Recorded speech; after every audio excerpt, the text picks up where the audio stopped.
Hi, we are Group T40-4. Today our topic is Consumers Guarantee Act 1993. The full name of CGA is the Consumer Protection Act of 1993, which is an important piece of legislation for companies. CGA applies to consumers, and the purpose of CGA is to protect consumers. It imposes significant obligations on retailers, manufacturers, and service providers, including importers and distributors. In order to better fulfill this law, the definition on consumer can be divided into the following 3 points. The consumer's item must be purchased from the suppliers. It must be a normal purchase, and it must be for the consumer's personal domestic use. There are 2 parts of guarantee, goods and services. First, we can look at the guarantee of goods, acceptable quality. For example, if you go to the shopping mall and buy a television set, then the television set must fit the above quality.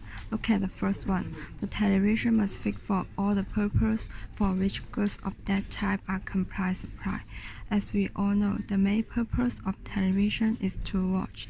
If consumers buy it and they can't watch it, then it may breach the CGA. Secondly, the television must be acceptable in appearance and finish.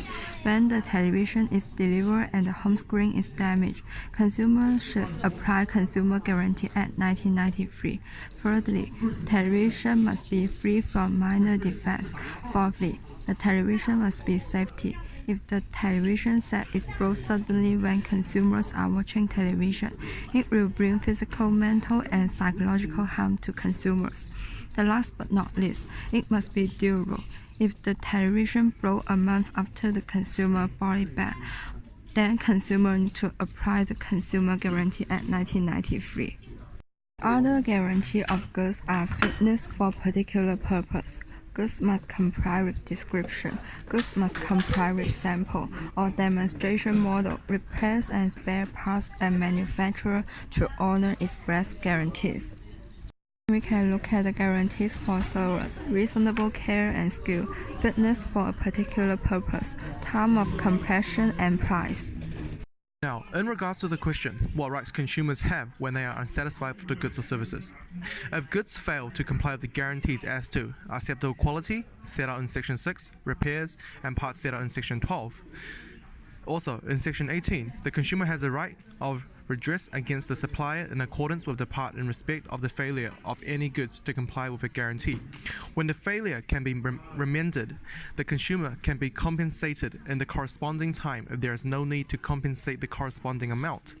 If reject the goods, compensation for any reduction in value of the goods below the price paid or payable by the consumer for the good. Damage must be reasonably foreseeable.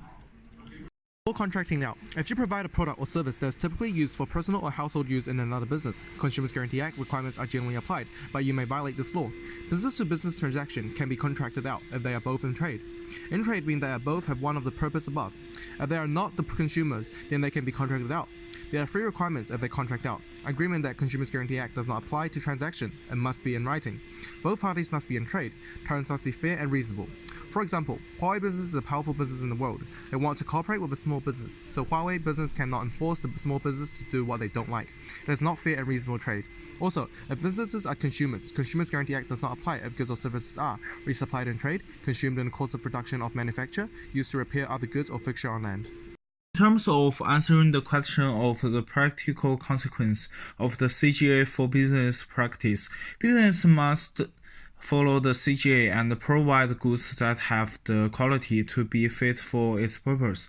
This will increase the business costs in order to produce a good at a better quality. Also, when consumers return the good for exchange, refund, or repair, this will add workload for business. Business may also face being responsible for consequential loss, which are consequential damages that are responsible for foreseeable if the business refuses or tries to contract out of CGA. They will face a fine of $20 million or $16 million if after the date the 18 June 2040.